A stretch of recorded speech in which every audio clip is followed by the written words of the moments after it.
Muy buenas tardes, abogadas, abogados en acción. Me da mucho gusto que se encuentren presentes en esta clase del día de hoy, en esta charla que nos va a dar el doctor Sorella, un tema que está relacionado o vinculado precisamente como hoy al Día Internacional de la Mujer. Es un experto precisamente en derechos humanos y él exactamente va a hacer esa referencia hablando precisamente de este tema. Sabemos que por ser el Día Internacional de la Mujer, no solamente en este foro de abogados en acción, sino en distintos foros están dando charlas de esta naturaleza. Y bueno, pues yo estoy seguro que el día de hoy van a tener no solamente información, sino un aprendizaje muy importante, porque pues el doctor Solera tiene muchísimos años de experiencia en materia de derechos humanos. Él es académico y defensor de derechos humanos, miembro de la Amnistía Internacional, autor de diversos libros y artículos científicos, profesor de múltiples universidades de América y Europa. El postdoctorado en Derecho Público por la Universidad de Las Palmas de Gran Canarias, España, doctorado en Derechos por el Colegio Morelos, el doctor honoris causa por la Universidad Panamericana de Tabasco, maestría en Derecho Penal por el Centro de Estudios de Posgrados, preespecialidad en Derecho Penal y licenciatura en Derecho por la Universidad Autónoma del Estado de Morelos. Y bueno, pues él ha sido dentro del ámbito académico como docente, capacitador de servidor públicos del Estado mexicano, docente certificado por CETEC en materia de derechos humanos.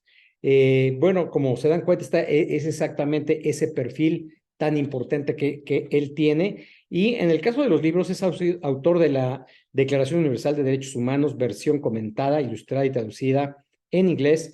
Declaración Universal de Derechos Humanos, versión comentada y traducida al náhuatl, coautor en Los nuevos desafíos de los derechos iberoamericanos, los desafíos jurídicos a la gobernanza global, una perspectiva de los próximos siglos, temas selectos 5, derecho administrativo y víctimas en perspectiva de derechos humanos. Y bueno, pues como también lo pudieron observar en nuestro banner donde les hicimos la invitación para que estuvieran ustedes presentes, pues realmente él es actualmente también docente, me gustaría que él realmente nos platique todas esas experiencias que ha tenido y obviamente sobre el tema que hoy vamos a abordar de manera muy puntual, muy importante. Y bueno, seguramente tendrán algunas inquietudes. Recuérdense, el tema del día de hoy es el derecho humano a la reparación del daño. Este es un tema muy interesante. Créanme, va a generar revuelo.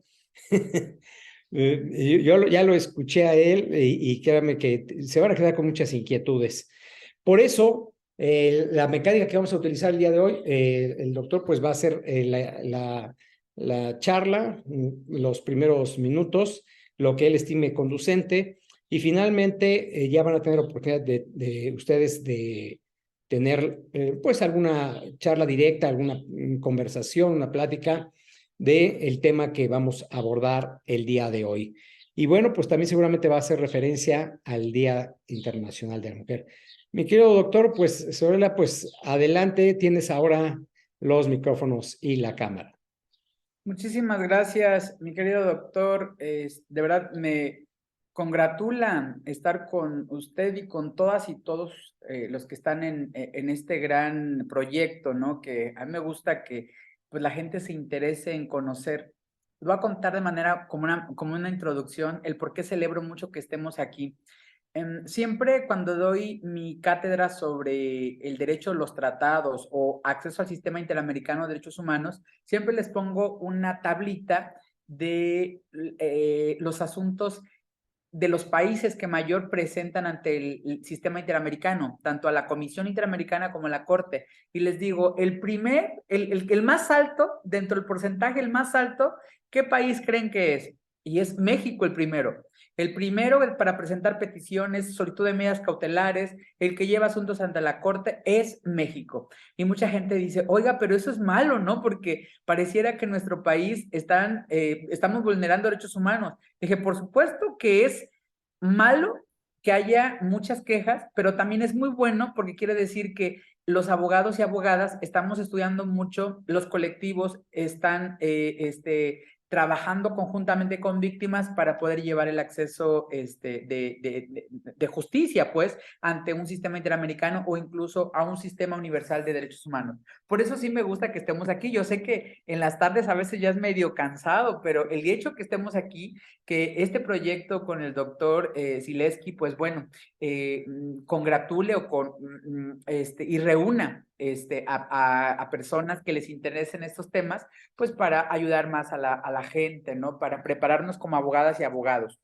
Entonces, y bueno, bien como lo decía el doctor, pues hoy es el Día Internacional de los Derechos de las Mujeres, que eso es muy importante que se nos pasa, ¿no? Porque hoy necesitamos que las mujeres y los hombres trabajemos de la mano, pero también respetarles sus formas de cómo protestan, de cómo incluso nos piden que no nos acerquemos incluso a las marchas. Y yo les digo que si las mujeres, después de haber luchado tanto, por tantos años, por tantas décadas, creo que ellas saben a lo que se refieren. Entonces, yo lo que les quiero decir es que me uno sin duda a la lucha, especialmente no criminalizarlas.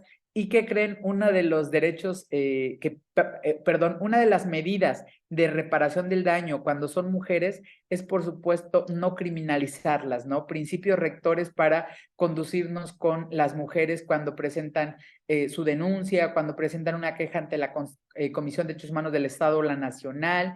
Y uno de los principios rectores es no criminalizarlas, creerles, tener este principio de buena fe, de que las personas que van a solicitar justicia realmente les creamos, aun cuando vamos a ser muy sinceros, ¿no? Que en la práctica eso no pasa. Hay algunas todavía autoridades que se resisten a estos cambios, a la progresividad de los derechos, cuando todavía las mujeres las ven por debajo del hombre.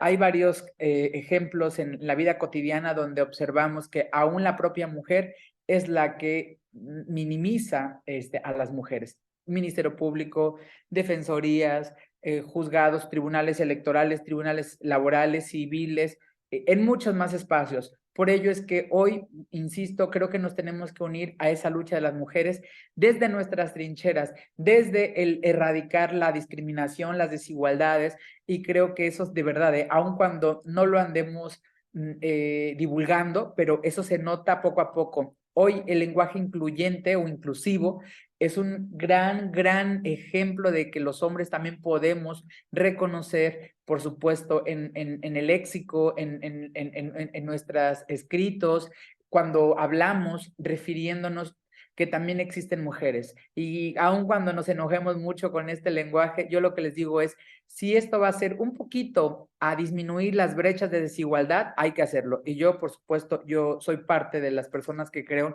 que no me quitan nada con que pronuncia a las mujeres cuando digo buenas tardes a todas y a todas, como a todas y a todos, como dice Angélica Herrera.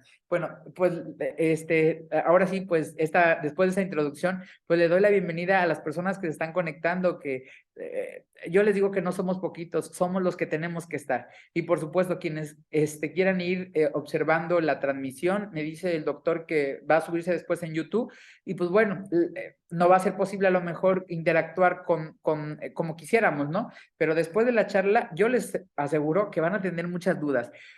Esta charla es como una introducción. De hecho, doctor, no te dije, pero estoy a punto de publicar mi libro sobre reparación del daño. Estas vivencias que he tenido en la práctica. Yo he sido servidor público, fui titular de Derechos Humanos en Gobierno, actualmente soy miembro titular del Mecanismo de Periodistas y Personas Defensoras de Derechos Humanos, que bueno, lo que hacemos es tratar de establecer mecanismos de protección a aquellas personas que ya sufrieron o pueden sufrir una violación, un daño, ¿no? Un peligro a su persona por esa actividad que realizan como periodistas o personas defensoras de derechos humanos. Entonces, yo soy defensor de derechos humanos, soy catedrático en muchas universidades y especialmente en Europa, en la Universidad de La Rioja, en la Universidad de Las Palmas de Gran Canaria. He tenido la oportunidad de estar en Polonia, en la Universidad de Cracovia, en la Mediterránea de Italia y en otras universidades donde trato de ir un poquito llevando lo que en muchos países todavía tienen algunas dudas. Por ejemplo, el mecanismo para proteger a las personas defensoras de derechos humanos en otros países no existen, pero porque por supuesto no hay tanta violación a derechos humanos de estos dos grupos, ¿no?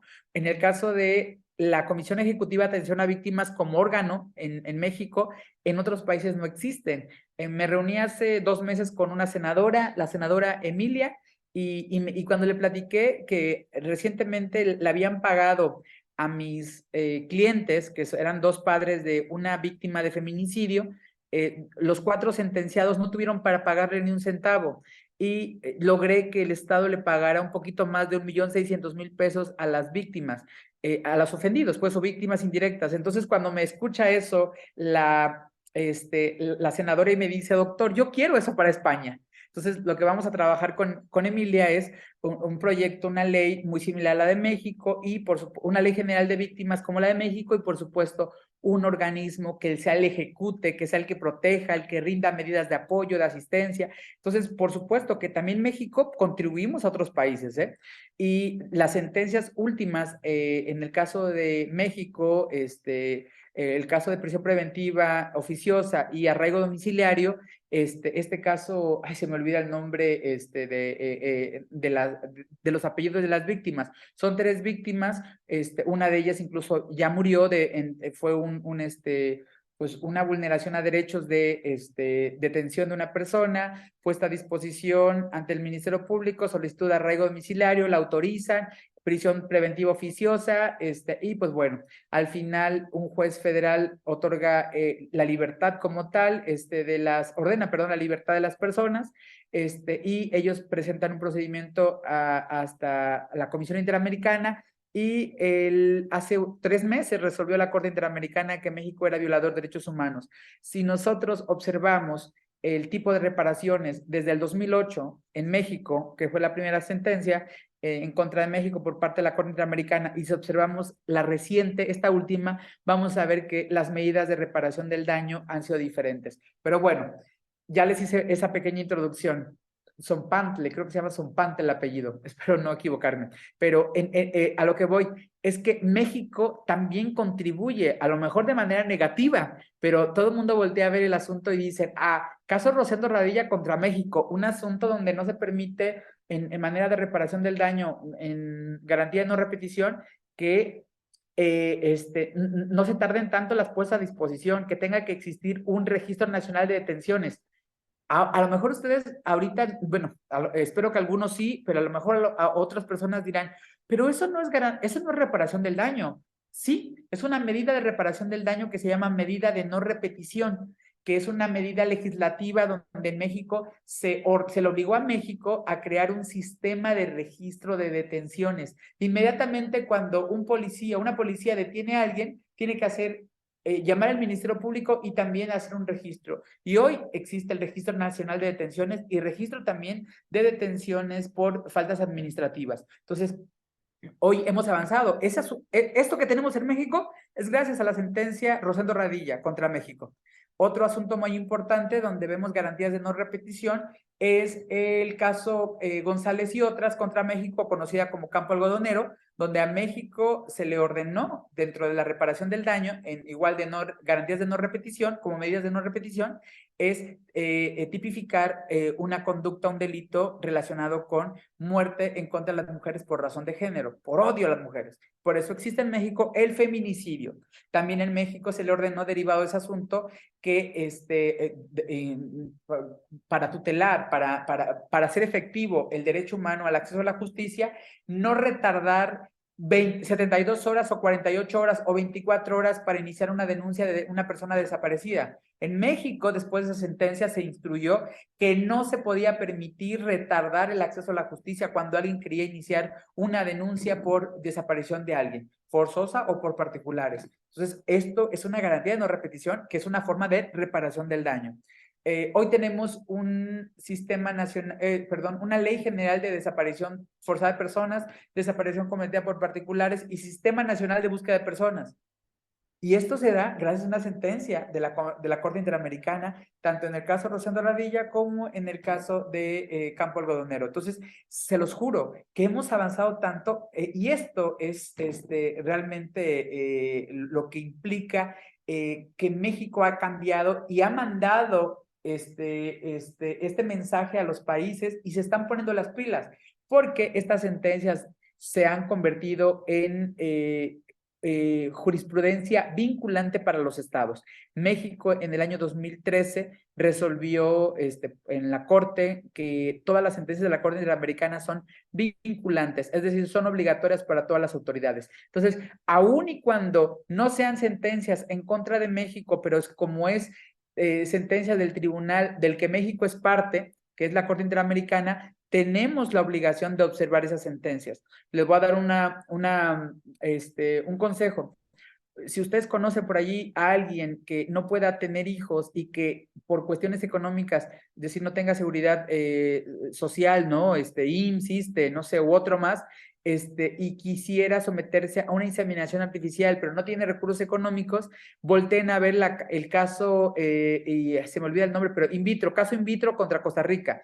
Se me olvidan los apellidos de todas las víctimas, ¿no? Pero fueron varias víctimas que y fueron a la Corte a la comisión porque decían que Costa Rica prohibía en la norma la inseminación artificial o otro tipo de inseminación, ¿no? Recuerden que en un tema muy religioso, que decían que no era posible, que la inteligencia, que la tecnología pudiera intervenir en la procreación de hijos, etcétera, etcétera. Pues la Corte Interamericana, cuando toma el asunto, la Corte resuelve que efectivamente Costa Rica era violador de derechos humanos por no permitir, de acuerdo al derecho humano de la reproducción, y que tenía como reparación no solo accederles a ellos, a las víctimas, para que se sometieran a un procedimiento gratuito, sino también tenía que establecer mecanismos en los lugares públicos, es decir, hospitales públicos, para el acceso de la gente que pudiera hacerlo. Entonces, si alguno de ustedes conocen a alguien que no tenga seguridad social, pero quisiera someterse,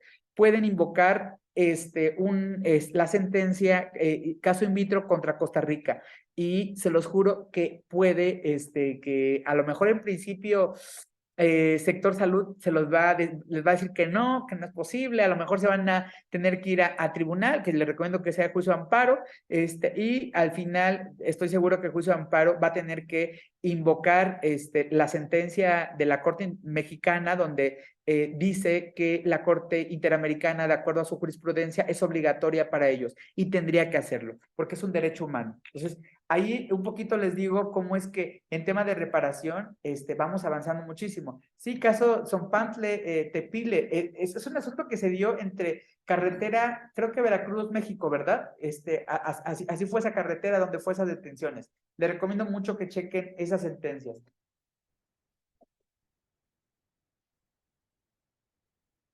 Perdón.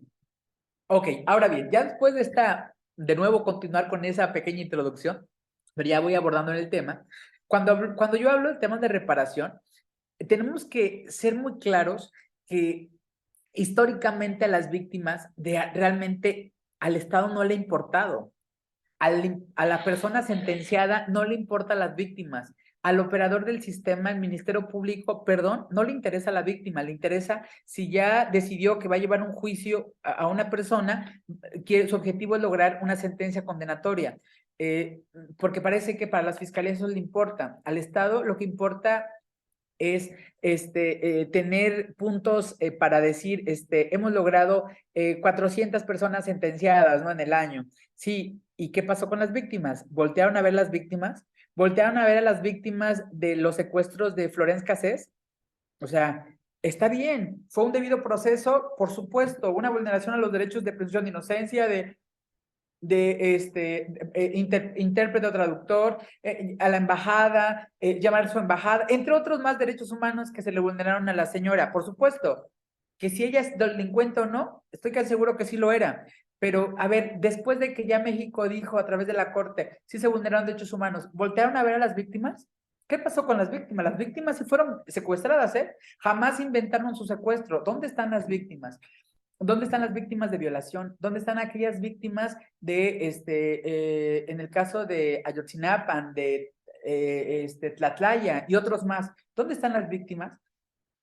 Es complicado, pero después del año 2008, que es cuando se publica la reforma en materia de justicia penal, eh, se nos olvidó lo que establece nuestro artículo 20 constitucional. Dice, el objetivo del sistema de justicia penal será, número 1, esclarecimiento de los hechos. Número 2, proteger al inocente. Número 3, procurar que el imputado o la persona responsable no quede impune. Y último, 4, la reparación del daño a las víctimas. Y cuando se habla de reparación de las víctimas, también les decía yo, se empezó a decir, ok, entonces las víctimas necesitan estar representadas, necesitan que realmente haya un asesor jurídico con participación, obligándola a participar y no nada más decir, a ver, señor asesor, asesora jurídica, tiene uso de la palabra, nadie lo manifestado por el Ministerio Público. Híjoles, cuando menos el código establece que su obligación es oponerse cuando se vienen acciones o actuaciones que afecten a las víctimas ofendidos. En tema de reparación del daño, en todo momento le dice, independientemente del Ministerio Público, el asesor jurídico tiene que hacerlo, tiene que solicitar, tiene que ofrecer medidas de acreditación de la reparación del daño, ¿no? Etcétera, etcétera. Pero realmente esto poco ha importado. Poco a poco fuimos evolucionando en México y, si no me equivoco, en el 2013 es cuando se publica la Ley General de Víctimas, pero es una ley muy, en principio, como muy vaga, como que nadie le hacía caso. Por supuesto, incluso aborda conceptos diferentes que a los de la Constitución, del Código Nacional. Por ejemplo, en materia constitucional y el Código Nacional se abordan víctimas u ofendidos, y en materia de Ley General de Víctimas como una copia hacia códigos como Argentina, como Colombia, como España, habla solamente de víctimas, y ya víctimas directas o víctimas indirectas. Desde ahí el legislador, la verdad, insisto, con este afán de copiar de leyes de un lugar a otro, incluso, bueno, nos trae, nos importa, leyes idénticas a otros países. Pero bueno, vimos muchos avances, pero lo que no han hecho en este sistema de justicia, no sé si ustedes coincidan conmigo, es la falta de socializar a las víctimas. Y hablando de mujeres, a las mujeres víctimas de violencia familiar, para mí, el Estado ha omitido su obligación de promover los derechos que contempla la Ley General de Víctimas y el Código Nacional de Procedimientos Penales a favor de ellas. Para mí, creo yo que ha faltado la promoción de sus derechos. Yo no sé si ustedes hayan recibido la Ley General de Atención a Víctimas en sus casas, por correo. Se supone que ya tenemos, nuestros correos casi están en todos lados. Telcel le pasa a no sé cuántos proveedores nuestros números telefónicos. O sea, no, digo yo, el Estado no se preocupó para mandarnos por lo menos decirnos medidas de protección a favor de las víctimas si eres víctima de violencia familiar. Si tu esposo te pega, si tu concubino, si tu amante te hace esto, tal, tú tienes derecho a medidas de protección en relación con un albergue, seguridad, visitas, no sé, rondines policiales, entre otras más que existen, ¿no? Entre lo que establece el artículo 137 del Código Nacional de Procedimientos Penales. No, créanme que ha faltado esa obligación del Estado, ¿no? Entonces, la Ley General de Atención a Víctimas tiene de verdad un sinfín de medidas de asistencia, de ayuda, que no son reparación del daño, son medidas de asistencia inmediata, de ayuda inmediata, además la reparación del daño. Esta Ley General de Víctimas, por supuesto, establece ciertas medidas que tienen por objeto una reparación integral. Cuando hablamos de reparación del daño, lo que buscamos es una justicia restaurativa, ¿no? Buscar que la víctima que sufrió un delito o una violación a derechos humanos, pues con este tipo de medidas logre, pues prácticamente volver al estado en el que estuvo antes de la violación a sus derechos humanos o a un bien jurídico tutelado, ¿no? En materia penal. Sin embargo, esto es complicado. Por eso lo que el Estado tiene que hacer es establecer un sistema de medidas para lograr esa reparación, lo que más se acerque a la reparación integral. Por supuesto, les decía yo, es muy complicado una víctima de violación que obtenga una reparación integral. Sin embargo, el Estado tiene que ver, vuelvo a repetir, ciertas medidas. Normalmente en la práctica se ha visto que la reparación del daño es económica, ¿no? Y yo les acabo de decir, garantías de no repetición. Por ejemplo, las disculpas públicas, el tema de, voy a dar este fin de semana un curso sobre los mecanismos alternativos de solución de controversias y, por supuesto, la terminación anticipada del procedimiento, ¿no? Lo que es el procedimiento abreviado. Y en el caso de las salidas alternas, como son acuerdos reparatorios o la suspensión a proceso, se aborda principalmente un tema importante que es la justicia terapéutica. No sé si ustedes ya en sus juicios hayan aplicado o el juez haya invitado al imputado a someterse bajo un tratamiento terapéutico, ¿no? Especialmente desintoxicación. Esto es para mí es algo increíble que ya empiece a trabajarse en los tribunales mexicanos, pero realmente que sea una realidad, no una simulación, ¿no? Pero dentro de las medidas de reparación, por supuesto, son medidas de rehabilitación, que las personas se sometan a tratamientos terapéuticos, ¿no? Para, pues, poco a poco desintoxicarse. Medidas de rehabilitación implica, por supuesto, cuestiones de atenciones médicas, hay muchos daño cesante, daño emergente, y que hoy es, gracias a Dios, que es posible acreditar una reparación mayor a la que históricamente se abordaba. Yo recuerdo, y no sé si ustedes un poquito ubiquen el artículo 501 del Código Nacional de Procedimientos Penales, perdón, 501 de la Ley Federal del Trabajo, espero no equivocarme, luego me equivoco en 501, 502, habla sobre la indemnización por causa de muerte. Y recuerden que antes creo que abordaba 730 salarios mínimos, después subió a 5,000 salarios mínimos. Y todo el mundo decía, a ver, si alguien muere, a ver, echen la cuenta, 5,000 salarios mínimos por 100 pesos son 500,000 pesos, no sé. Ok, ¿y con eso son suficientes? Pero bien en el año, espero no equivocarme, fue en el 2015 cuando se presentó este asunto, y no recuerdo cuándo lo resolvieron, el caso Mayan Palace, no sé si ustedes lo hayan ubicado, es un famosísimo caso en contra del Hotel Mayan Palace de Acapulco. Una persona adolescente estaba nadando en una alberca, por omisión, por supuesto, del hotel, que no arregla bien los cables, ahí el tema del la electricidad, y se electrocuta el joven y muere. Por supuesto, murió y en principio creo que no querían pagarle nada, pues fue un descuido del joven, etcétera, etcétera. Después le ofrecen pagarle los 5,000 salarios mínimos, van aumentando poco a poco, pero los familiares y los abogados no aceptan ese tipo de la propuesta de un acuerdo reparatorio, que es lo que querían, de acuerdo a una salida alterna, pero se deciden llevarlo hasta la corte, porque la corte es quien lo atrae el asunto, y la corte resuelve en tema de reparación que no se puede quedar con los estándares anteriores, ¿no? Es decir, con ese tema de progresividad tenemos que abordar a la víctima y a la persona sentenciada, analizarla de una manera diferente, analizar caso por caso.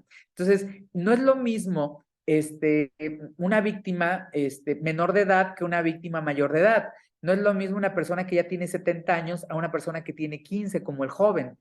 No es lo mismo establecer como reparación que pagues su obligación de pagar no sé, al Hotel Cati de Veracruz, que recibe más o menos 50,000 pesos de ganancia al año, o mensual si quieren, que al Mayan Palace, que es un emporio de, no sé, 50 hoteles en el mundo, y que en el caso de Acapulco, bueno, es uno de los mejores hoteles y que recibe una ganancia anual de 50 millones de dólares, por ejemplo, ¿no? Entonces dijo la corte, no, tenemos que analizar la capacidad que tiene la persona responsable, es decir, en este caso, Mayan Palace, la que tiene que pagar, y las personas que tienen que recibir el dinero, ¿no? ¿Quiénes eran? Hoy hay una pericial muy importante que espero después me sigan en alguna de las charlas, que voy a dar un curso sobre la pericial en matemática actuarial. No se olviden de esa pericial.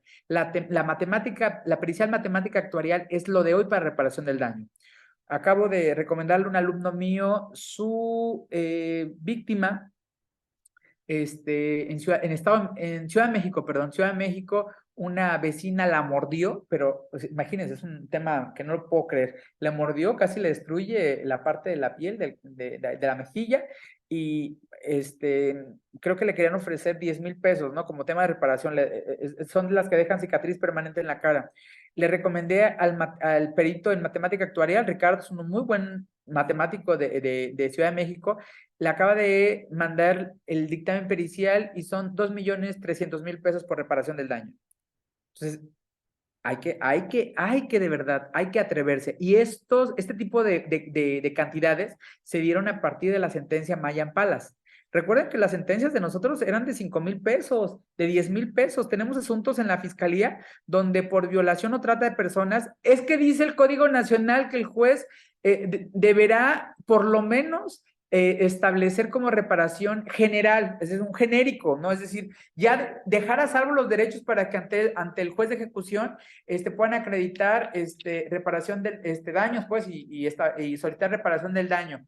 Pero de manera genérica, algo como simbólico, se establecen 5,000 de reparación del daño, o 2,000 o 500, en algunos asuntos 500 pesos de reparación del daño. Eso es una burla. Y eso es atentas contra las víctimas, ¿no? Entonces, hoy, gracias a Dios, hemos ido avanzando y que todavía nos cuesta con los jueces. Todavía yo platico con los jueces y tienen muchas dudas. No quieren aceptar las periciales de los matemáticos. Algunos no saben ni que existía esa pericial. Ahí les pregunto a ustedes, ahí en el chat, ¿ustedes se ubicaban en esa pericial? ¿Han tenido acceso? ¿Han podido ofrecer ante un juicio? Entonces, esto es muy interesante. Yo, digo, en mi libro, otra vez lo promociono, establezco como recomendaciones, ¿no? Oficios. Les explico cómo se lleva a cabo el procedimiento económico coactivo, ¿no? Es un procedimiento que después de ganar el asunto de que haya una sentencia condenatoria, después de que ya hay una cantidad en efectivo, ¿no? ¿Cuánto es lo que se dispuso que van a pagarle a las víctimas? Pues sí, pero ahora los imputados no tienen nada, no tienen un peso. Ah, ¿en serio? Hay que iniciar el procedimiento económico coactivo para ver si es cierto, y si no, para que veamos si ese asunto es viable, de acuerdo a lo que dice la Ley General de Víctimas. Por eso es importante conocerla, si es viable que se repare el daño a través de lo que se llama compensación subsidiaria, que eso es muy importante. Ojo con esto. Si las personas sentenciadas en delitos como el caso de secuestro, de violación, abuso sexual, feminicidio, homicidio, delitos graves, no hay, y algunos, por supuesto, que implican el peligro real, ¿no? De víctimas como son mujeres en el caso, mujeres o hombres, pero especialmente mujeres en delitos de violencia familiar, pudiera el Estado de manera subsidiaria reparar el daño. Es decir, algunos dicen que es incorrecto decir reparar el daño, sino que de manera subsidiaria hace una compensación económica a favor de la víctima e incluso otro tipo de reparaciones además de lo económico, ¿no? Pero por supuesto, a muchas de las víctimas lo que interesa después de que se les privó de la vida a su esposo, de que violaron a su hija y la mataron, que al final, más allá a veces de otras medidas de reparación, sí lo que quieren es iniciar una nueva vida y a veces ese dinero les va a servir para iniciar de cero. Entonces, afortunadamente hemos logrado que eso se materialice. Cuesta trabajo, porque todavía los organismos como son las comisiones ejecutivas de atención a víctima, híjoles, tienen ahí resistencia. Yo les digo que pareciera que es su dinero, ¿no? Que es el que no quieren dar el dinero. La Ley General de Atención a Víctimas dice que cuando una víctima tiene ya la calidad, que la calidad la da el Ministerio Público, o en el caso de la Comisión de Derechos Humanos también la puede dar ya con recomendación, pero bueno, desde el primer momento cuando Epifanio dice yo soy víctima de tentativa de homicidio, no sé, inmediatamente con esa denuncia, podría inmediatamente cuando le recibe la denuncia o a lo mejor unos días después de realizar las primeras diligencias de investigación, le va a dar la calidad de víctima a Epifanio y le dice, Epifanio, llévalo por favor ante la dirección del registro de atención a víctimas para que te registre y hagan una evaluación para ti y vean si eres candidato a una medida de asistencia o ayuda inmediata. ¿Cuáles son esas medidas de asistencia inmediata o ayuda? hospedaje, vestimenta, dinero a lo mejor, en el caso para comprarte ropa, para comprarte alimentos, para pagar unas noches de hotel. Te pueden comprar un boleto de avión, un boleto de autobús para que te vayas a otro lugar porque te da miedo, un albergue, muchas medidas de ayuda y de asistencia inmediata. No necesitas acreditar incluso que en realidad tú eres víctima, porque en materia penal existe, por supuesto, el principio de credibilidad o de buena fe a las víctimas. Aquella persona que quiere ser víctima, le creen. No como en otros lugares, por ejemplo, las comisiones de derechos humanos todavía no te consideran víctima, eres presunta víctima, eres una persona quejosa, pero todavía hasta que determinan la sentencia, la recomendación, hasta que resuelven la investigación, dicen sí eres víctima de violación de derechos humanos o no.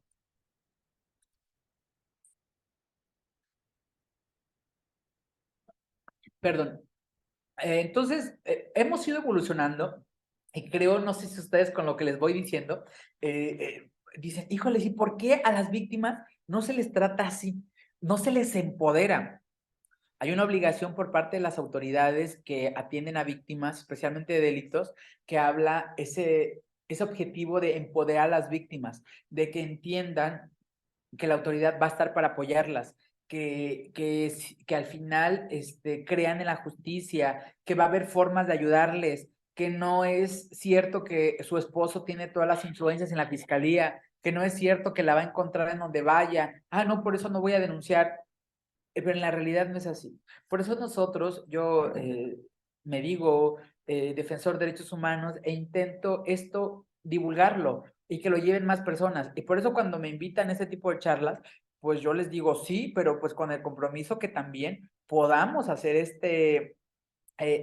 nos convertamos en promotores de derechos humanos, que ustedes mismos platiquen con las víctimas. A veces no es necesario representarlos, a veces con una asesoría, créanme que podemos abrirles los ojos a muchas víctimas. Yo me voy a las sierras, me voy a los lugares, me voy mañana, si Dios quiere, a Chiapas, y aprovecho para visitar Chamula, Simojovel, algunos lugares donde les pregunto a las mujeres si son víctimas de algún delito. He tenido ahí algunas amenazas porque pues a la gente no les gusta, ¿no? Pues que nos metamos en temas de empoderamiento, no solo a mujeres, ¿no? Sino también a niñas, a niños que necesitan conocer un poquito sus derechos, que, insisto, aun cuando yo apoyo pues a cada presidente que llega en México, porque pues es mi idea apoyarle, pero no, de verdad, nunca paro de decir que no ha sido lo suficiente para promover los derechos de las personas. Entonces, en un tema de reparación del daño,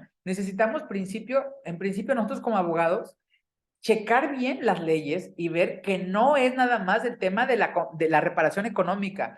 Hay otro tipo de reparaciones y por supuesto, si nosotros lo conocemos, pues los jueces, si no lo saben, pues lo van a tener que saber. Hay sentencias de la Corte Interamericana, hay sentencias del Tribunal Europeo de Derechos Humanos y del Tribunal Judicial de la Unión Europea y de los comités de las Naciones Unidas donde abordan este tipo de medidas de reparación del daño. Son muchas medidas. Vuelvo a repetir, medidas de satisfacción, por ejemplo, el tema de una disculpa pública, el tema de aceptar públicamente que violaron derechos humanos, que el presidente municipal discriminó, humilló a las mujeres, que humilló a un policía, a una policía. Es decir, son garantías de satisfacción. Crear a lo mejor muros, crear un monumento de disculpas públicas, son algo tipo de diferentes de reparación, de medidas de reparación, ¿no? Pero insisto, no podemos nada más quedarnos con el que nos den el dinero. Yo sé que por cuanto hace a a la suspensión, ¿no? Los acuerdos de suspensión condicional, pues allí pues, realmente es nada lo que se compromete la persona imputada y pues no es nada lo que se le da a las víctimas, ¿no? Entonces, a mí, les voy a dar un tip para los que se dedican a materia penal. Una forma para solicitarle al juez que no autorice la medida la suspensión es solicitar que además de las medidas ofertadas o a las que se compromete, ese proyecto que se compromete la persona imputada, pues que aborde otro tipo de medidas de reparación, ¿no? las disculpas, el someterse a un tratamiento terapéutico, el tema del trabajo en favor de la comunidad, no sé, a lo mejor someterse a un trabajo de junta restaurativa, que es algo muy importante que hoy debería de permar, ¿no? De que se materialice para contribuir a la ciudadanía, entre otras más, pero a veces nosotros, vuelvo a insistir, nos quedamos con lo muy sencillo y que se acabó el asunto. Para mí, necesitamos buscar una garantía de no repetición. Necesitamos que las personas que cometen un delito se abstengan de volverlo a hacer, se les pase por la mente de volver a cometer un delito. Pero bueno, quiero comentarles que se puede acreditar con distintos medios de prueba los daños. Yo siempre les he dicho que cuando hablamos de la reparación del daño, primero tenemos que entender los delitos o violación a derechos humanos como una enfermedad. El médico, ya después de que determinó qué enfermedad tienes, no sé, en este caso que te violaron, privaron de la vida de un familiar tuyo, abusaron sexualmente de ti, te pegaron, etcétera. Ahora viene la cura, ¿no? ¿Con qué te vas a curar? ¿Cuáles son los medicamentos? Es igual, ¿cuáles son la reparación del daño? La reparación del daño viene a ser como la cura, o por lo menos el decirte, ya vas a estar tranquilo una vez que se cumplan estas medidas. Hay muchas formas ¿y cómo vamos a acreditar esos daños? Vamos a acreditarlos con facturas, vamos a acreditarlos con recibos. Y muchos jueces se quedan con eso, ¿no? Todo lo que esté facturable, todo lo que acredites, eso va a ser lo que voy a reparar. Hay cosas que no se necesitan acreditar. Hoy hemos visto ya jueces y juezas, por supuesto, con una mente muy abierta y que con el apoyo de los especialistas como trabajo social, un perito en trabajo social o perita en trabajo social, en psicología, que establezca un proyecto de terapias, por supuesto, los médicos o las médicas que establezcan un proyecto de rehabilitación en el caso de hombro, en el caso de piernas, de rodillas, de brazo, el tema del matemático actuarial o la perita en matemática actuarial que establezca un proyecto de vida, un proyecto de esperanza de vida, perdón. Mucha gente quiere hacer una propuesta de proyecto de vida laboral, jamás, no permitan que digan, es que el doctor Zelinsky, su edad probable de vida laboral era a los 65 años, y Antonio Sorella a los 60, no. Esperanza de vida, que esa es otra, porque la edad probable de trabajo es una, y pues incluso en Alemania son 57, aquí son 65, si mal no me equivoco, ¿no? Va cambiando, pero más o menos 65, ¿no? La edad probable de vida, la esperanza de vida, en algunos, creo que la da la de seguros, cada año creo que se presenta una publicación por parte de la Asociación de Seguros. Se me olvida el nombre, la verdad, lo sincero, pero creo que este año dijo que la esperanza de vida de los hombres eran 77, algo así, más o menos. Entonces, por supuesto, es mucho más el aumento, ¿no? ¿Y qué pasa si una persona muere a los 80 años? Pues ya no se le da nada, ¿no? Pues por supuesto, pero hay que modificarle el tipo de mecanismo para hacer la cuantificación o la tasación de la reparación del daño, ¿no? Por eso, pero les digo, no se queden con los 5,000 días que establece el artículo 500, espero equivocarme, siempre equivoco, 501, 502 de la Ley Federal del Trabajo. No se queden con eso, vayamos más. ¿Qué más? Les decía yo, hay muchos medios de prueba que hay que solicitarlos, hay que llevar a cabo el procedimiento económico coactivo, es un procedimiento no muy complicado, burocrático sí, hay que llevar el registro ante la Comisión Ejecutiva de Atención a Víctimas, hay que trabajar con ellos, en algunos casos unas comisiones quieren, no obstante de que ya se establezca la cantidad de la reparación, ellos quieren someter a periciales, especialmente en medicina y psicología, y pues bueno, a veces es complicado cuando les digo, ustedes son los que tienen que no revictimizar y lo hacen, y vuelven a pasar otra vez por periciales a las víctimas, ¿no? Y bueno, pero es un tema que yo ahí traigo a nivel nacional, donde las comisiones todavía no entienden que el trabajo no tiene que ser pelearse con las víctimas, humillar a las víctimas, hacerlas que den vueltas, 1, 2, 3. Hoy todavía vamos avanzando, pero créanme que yo he visto algo sin precedentes. Hoy vemos muchas víctimas que reciben una compensación subsidiaria, una reparación del daño, que se acercan, ¿no? A esa justicia restaurativa. Hay un asunto muy importante en cuando las víctimas no vieron a la persona imputada, cuando es casi improbable que de las investigaciones se determine quién es el responsable y esos asuntos sean imposibles de judicializarse. ¿Qué pasa cuando hay asuntos que no se judicializan, que son imposibles de judicializarse? ¿Ahí se quedan? No. Hay unos asuntos, como los comenté, algunos delitos donde, aun cuando se establezca la imposibilidad de judicializarse, una vez que el Ministerio Público emite el acuerdo, lo que tiene que hacer es mandárselo a la Comisión Ejecutiva para que la Comisión haga un proyecto de reparación por la imposibilidad. Escuchen eso, ¿eh? Es decir, no quiere decir que con que no se judicialice un asunto, no se le va a reparar el daño a las víctimas. Y esto es una novedad para algunos. A lo mejor, digo, algunos de ustedes ya han tenido esa suerte de tener ya compensación subsidiaria en esos casos. Hay otro más, la Comisión la Comisión de Derechos Humanos de Morelos, que es mi estado, yo soy de Morelos, hace 5 años, si más no me equivoco, emitió una recomendación en contra de la Fiscalía del Estado por su omisión en la investigación. A la víctima fue un homicidio en grado tentativa. Él, la verdad, no vio quién fue, estaba oscuro, llevaba casco, pero al Ministerio Público se le hizo fácil mandarle al archivo temporal esa carpeta. No fue un archivo definitivo, un archivo temporal. La víctima va ante el Ministerio Público y dice, a mí ni siquiera me notificaron, pareciera que les urgía mucho mandar el archivo, parece que sí ubican a la persona y están defendiéndola o protegiéndola, y vengo a quejarme. Se queja, hacen la investigación y fíjense lo que son las cosas. La Comisión de Derechos Humanos del Estado le dice a la Fiscalía, eres violadora de derechos humanos, no por el tema del delito, sino por tu omisión, perdón, de investigación, tu omisión, tu negativa de acceso a la justicia como derecho humano de la víctima. Tuviste que haber agotado lo más que puedes. No puedes archivar una carpeta de un asunto, de una tentativa de homicidio, donde posiblemente medidas de protección tienen que estar, y si hay medidas de protección no puedes archivar. Entonces le dio una regañiza.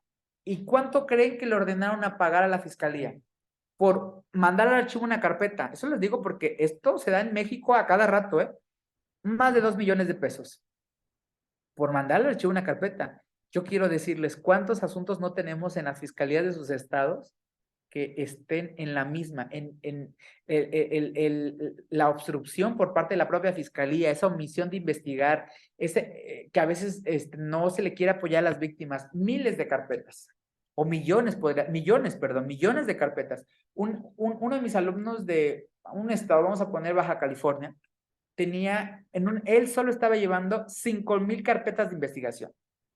Un solo fiscal, 5,000 carpetas de investigación. Nosotros como abogados, con 10 carpetas decimos que ya no, o 10 asuntos, ¿no? Que es demasiado. Es decir, no puedes dar la atención adecuada a 10 carpetas, a 10 expedientes.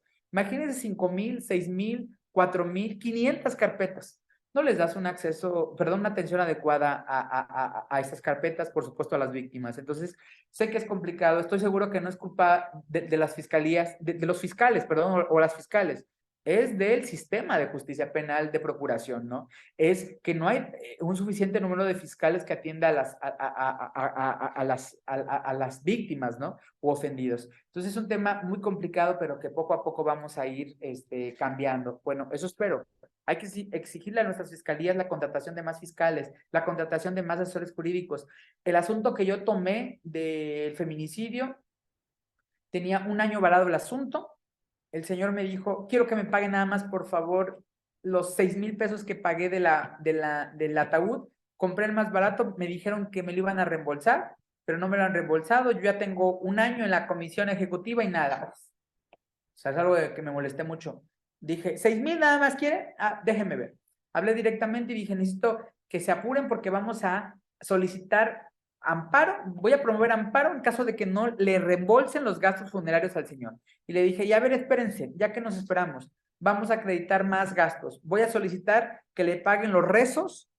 ¿Tiene cómo acreditar? Dije, sí, con una simple hoja en credencial de lector de la persona que rezó, que diga, bajo protesta, decir verdad, que yo cobre 10,000 pesos en la fecha tal de rezos. Y vamos en una nota vamos a establecer lo que gastamos.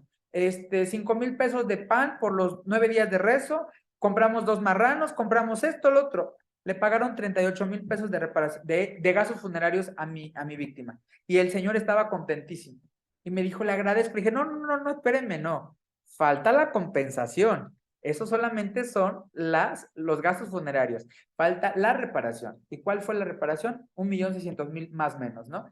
Derechos Humanos del Estado fija en el caso mencionado la cantidad a pagar al quejoso a cargo de la Fiscalía Estatal. No te entendí, Martín. Ahora te damos el uso de la voz. Bueno, de manera general, doctor Zilewski, pues bueno, es lo que quería darles esa introducción de lo que es el tema de la reparación del daño, no que nos quedemos con lo que históricamente se hacía, ¿no? Este tema de pensar que nada más son lo económico. Por supuesto que a todos nos viene el tema económico. Hoy, el negocio, digo, como despachos, no es llevar a imputados. No nos arriesguemos a llevar a delincuencia organizada, a alguien que comete delitos. Hoy lo que nos vale la pena es llevar a víctimas. ¿Deja dinero? Por supuesto que sí.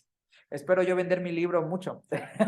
Pero bueno, muchísimas gracias por su atención. Perdónenme andar metiendo el tema de aquí para allá, pero es una charla que quise hacerla pues un poquito informal.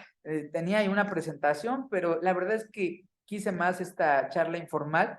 Y bueno, contesto, no sé si puede ser unas 5 preguntas, doctor. Usted me indica.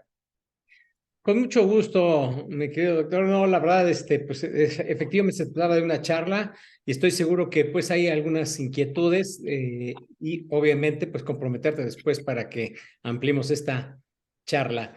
A ver, de los que están presentes en este momento, si no tienen inconveniente, pues levantar su mano digital. Voy a habilitar ya la posibilidad de que reactiven ustedes mismos sus micrófonos. Así es que, ¿quién tiene el interés de hacer una pregunta de los que están en este momento? Martín, Martín, si pudiera ser, ¿no? Si pudiera ser Martín, que es que no le entendí, perdón. claro, a ver, Martín, aprovechando, primero Martín y después nos pasamos con Angélica. Adelante, Martín. Gracias, buenas tardes, doctor Zilewski. Y muchas gracias, doctor Sorela, por la explicación. Buenas tardes a todos y todas. Bueno, me llamó mucho la atención todo lo que viene exponiendo y esta parte última, un ejemplo que me pareció súper interesante porque es un problema que se vive en nuestra sociedad mexicana, el tema de la falta de la procuración de justicia por el exceso de trabajo que se tiene en las procuradurías o en las fiscalías. Entonces, cuando una carpeta de investigación es enviada al archivo temporal, usted mencionaba que la Fiscalía del Estado de Morelos fue obligada a pagarle al quejoso la cantidad de 2 millones de pesos. Mi pregunta es, ¿quién promueve? Es decir, ¿es el abogado, es el abogado que representa o la Comisión de Derechos Humanos Estatal la que promueve ese tipo de reparación de daño a favor del quejoso, de la víctima? ¿O de dónde sale esa conclusión que usted nos mencionó? Por Esa sería mi supuesto. pregunta.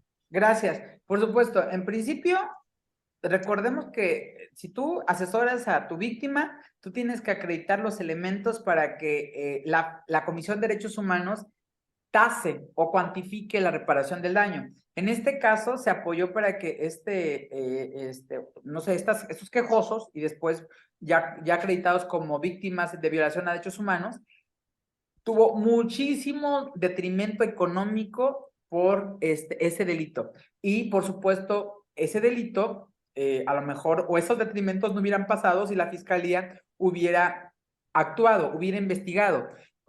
Por eso les decía, tenemos que acreditar con herramientas jurídicas, con medios de prueba para acreditarlo. Él acreditó, por ejemplo, que perdió su trabajo, que tuvo que vender propiedades, no le dieron asistencia inmediata o ayuda de la comisión. Es decir, hizo que realmente acreditó para que la comisión estableciera que efectivamente su reparación, especialmente reparación moral, tenía que ser una cantidad diferente a otro tipo de reparaciones, ¿no? Y la comisión, después de haber analizado, perdón, todos los medios de prueba que aporta el quejoso, se pronuncia y dice, es responsable fiscalía y tienes que pagar como reparación lo siguiente. Pero es un trabajo conjunto. Tú propones la cantidad, tú propones con tu dictamen, vuelvo a decirles, ahorita con el dictamen en matemática actuarial se van a ahorrar mucho, pero esta pericial no es solita, ¿eh? El perito en matemática actuarial, para llevar a cabo ese dictamen, se tiene que basar en otros dictámenes, por ejemplo, el dictamen de psicología, dictamen de trabajo social, entre otros. Es decir, por eso tienen que trabajar con el perito para que el perito les diga, necesito para emitir mi dictamen esto, y les presenta el dictamen. Digo, después ahí, ahorita les voy a dejar mis redes sociales para que me sigan en algún otro charla que dé formalmente, porque realmente yo doy capacitación continua, ¿no? Entonces, lo que hago es explico el procedimiento como tiene que ser de la A a la Z. Entonces, especialmente esta pericial es muy importante porque les va a ayudar ya a decir 2 millones, 1,5 millones, 3 millones. Vuelvo a decirles, no es lo mismo un asunto de tentativa en grado, perdón, homicidio en grado de tentativa, desaparición forzada, feminicidio, que un abuso sexual o que una violación incluso, o que una violencia familiar. Pero, pues, por supuesto, conforme más grave sea el delito, es más la cantidad que se va a que se puede reparar en tema económico va a ser mayor, ¿no? Pero también, insisto, hay otro tipo de medidas. Adelante, Angélica. Hola, buenas tardes, doctor Sorella. Quiero preguntarle, bueno, en relación a la reparación económica, cuando los responsables no pueden pagar o no pueden pagar efectivamente lo que por reparación del daño, nos comentaba que el Estado es el que subsidiariamente cumple con esta obligación. ¿Cómo es el procedimiento? O sea, ¿qué es lo que tenemos que primero que agotar para enseguida exigirle al Estado que nos repare económicamente a nuestra víctima? Gracias, Angélica. Por supuesto, lo primero que tienen que hacer es, cuando se dicta la sentencia y se la mandan al juez de ejecución, le da 10 días el juez de ejecución para que cumpla voluntariamente, perdón, 30 días, para que cumpla voluntariamente la sentencia. Porque recordemos que primero que tienen que pagar, pues no es el Estado, es quien vulneró el bien jurídico tutelado. En este caso, quien violó, quien golpeó, quien tiene que hacerlo. En caso de que voluntariamente no lo haga, lo que tiene que hacer ahora sí el asesor jurídico es solicitar, hacer un escrito muy sencillo. Señor juez de ejecución, te solicito que inicies el procedimiento económico coactivo o me des audiencia para yo solicitarlo. Procedimiento económico coactivo, en virtud que, de acuerdo a los autos que obran en el presente expediente, no cumplió la persona sentenciada al pagar la reparación que fue impuesta en tal fecha, ¿no? En auto de fecha tal.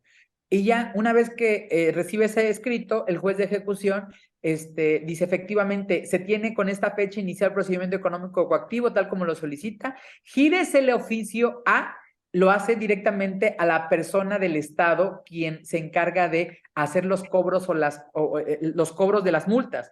En muchos estados, a quien lo hace es la Subsecretaría de Ingresos de Hacienda. Entonces le envía ese oficio y le dice, te pido por favor que inicies el procedimiento económico coactivo, es decir, que les cobres pues esta cantidad a las personas sentenciadas. Son 1 millón de pesos, ¿no? Lo que va a hacer, una vez que recibe ese oficio, la Subsecretaría de Ingresos es volverle a pedir a los sentenciados, que en un término, no sé si les da 8 días, 10 días, 15 días, depende en cada estado, haga el pago a la Hacienda, que pague a la Hacienda esa cantidad.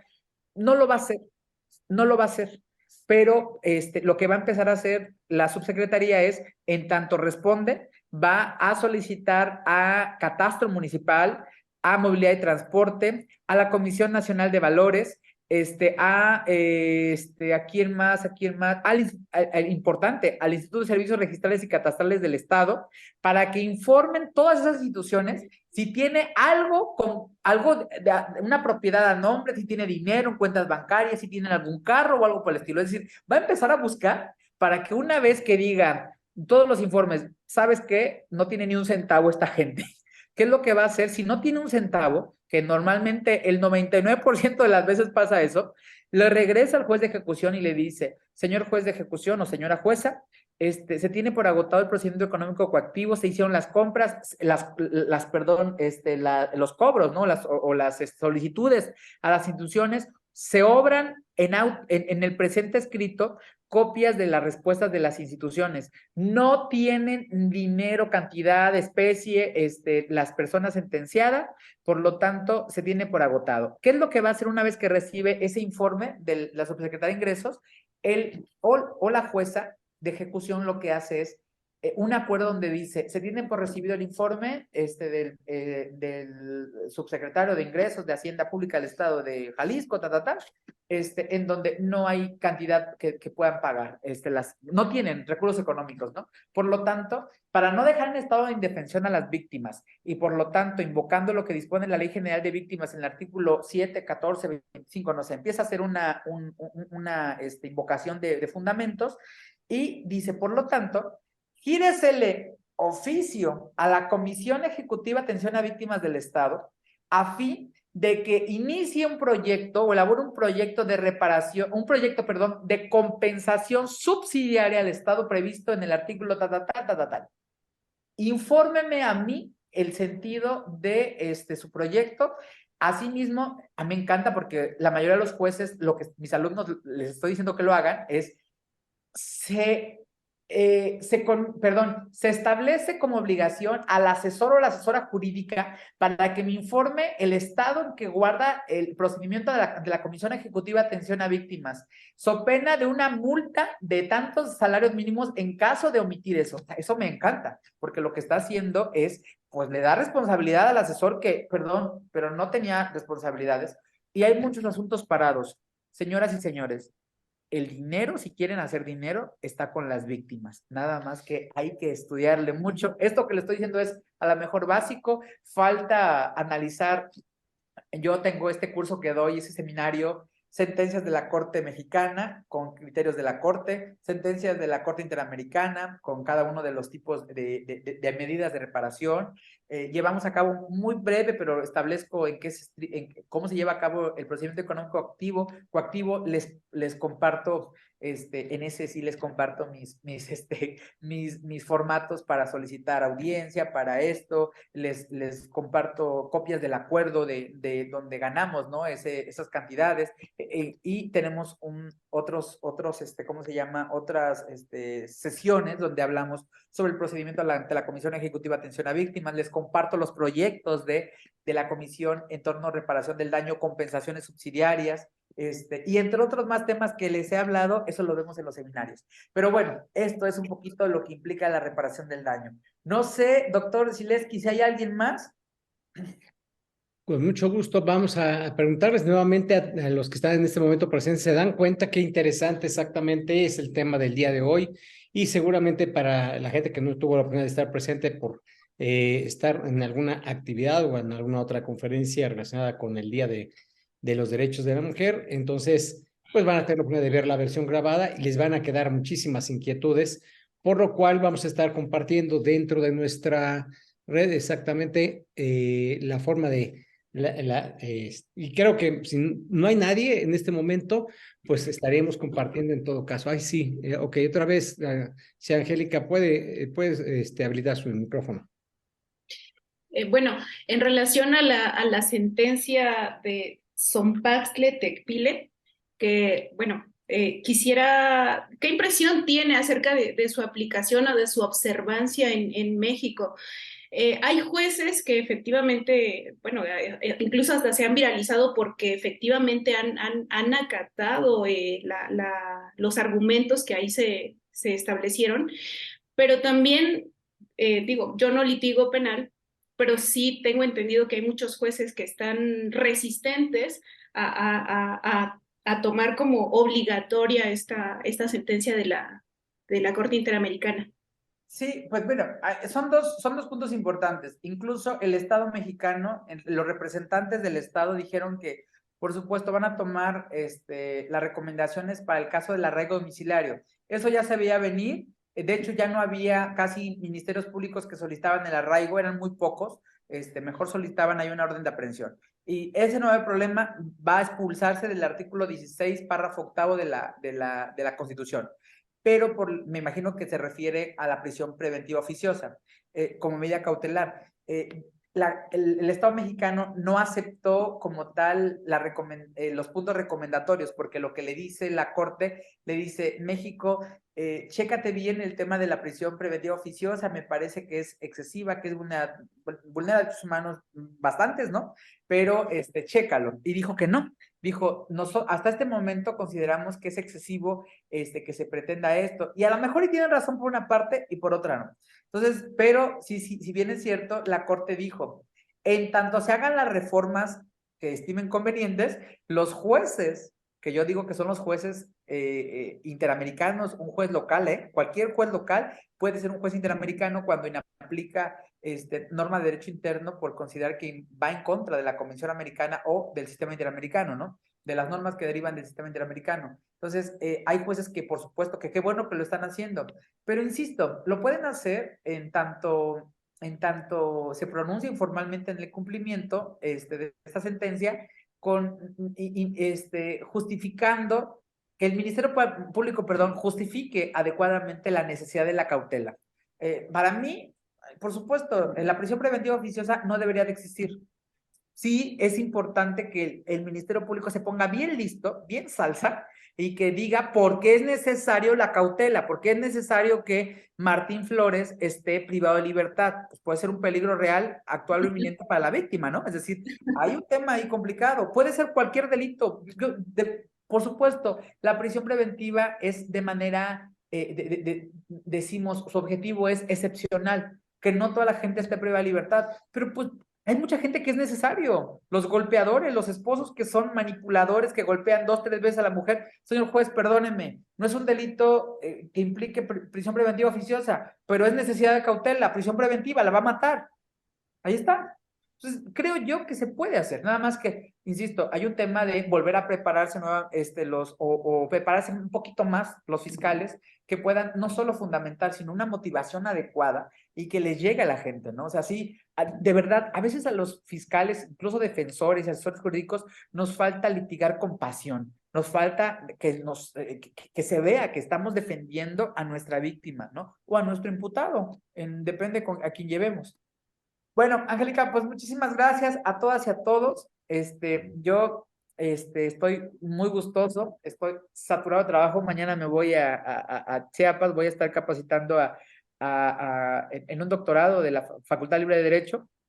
Y estoy con un seminario y estoy dando clases en España y estoy revisando 40 tesis, entonces estoy muerto. Pero no quise decirle no al doctor George Zaleski porque ya lo habíamos previsto esta charla desde hace tiempo, ¿verdad, doctor? Y la verdad es que no quise decirte no. Entonces, pues muchísimas gracias. Espero, ahí están mis redes sociales. Bueno, esta es la que más, Sorella Cas es mi face. Sí, Facebook, así está, Sorella Cas. Creo que Sorella, así me van a encontrar. Entonces, ahí me pueden seguir con algunas presentaciones de libros, en otro momento con el doctor, por supuesto, acepto otra charla, nos organizamos, doctor, y hacemos una charla sobre un tema sobre derechos humanos, sobre sistema de justicia penal, electoral, vamos a tener ahí un congreso que me gustaría invitar a este gran proyecto que tienes para que se suman a los proyectos que tengamos también, ¿vale? Muchísimas gracias, doctor Solera. La verdad, el tema, por ejemplo, de la responsabilidad del Estado en distintos temas, que seguramente tú los manejas también porque está relacionado precisamente a este aspecto, pero claro, tú no más lo manejas en el tema penal, pero por ejemplo en temas de responsabilidad administrativa, cuando se inician procedimientos de responsabilidad en contra de servidores públicos que finalmente no se concretan o de otra naturaleza, creo que es un tema que creo que valdría la pena que nos compartieras tu opinión. podríamos en su momento charlarlo y adelante, sin problema. Muy bien, muchísimas gracias. Les agradezco a todos ustedes, abogados en acción, haber estado presente en esta sesión de Vive Derecho de todos los días miércoles regularmente. Y vamos a tener la próxima semana también otro tema igualmente valioso que tiene que ver con la educación continua y la responsabilidad que tenemos nosotros como abogados para estar constantemente en capacitación. Y posteriormente entraremos con charlas de amparo, igualmente dentro de 15 días. Así es que vamos a tener bastantes sesiones muy importantes, así es que no dudes en estar presente los días miércoles, estar pendiente en nuestros canales de comunicación, en nuestras redes sociales como Abogados en Acción, igualmente en nuestro grupo de Telegram, para que ahí mismo estemos compartiendo pues todo lo que nosotros hacemos. Y ya sabes que próximamente tendremos incluso talleres de manera específica que te podemos ayudar, y si no, consulta nuestra página web como www.abogadosenaccion.net. Ahí verás distintas, efectivamente, ofertas de capacitación que te pueden servir en manejo de inteligencia emocional, técnicas de marketing y técnicas de litigación oral y escrita. Abogados, los hablo así de rapidito porque ya nos vamos. ¡Chao!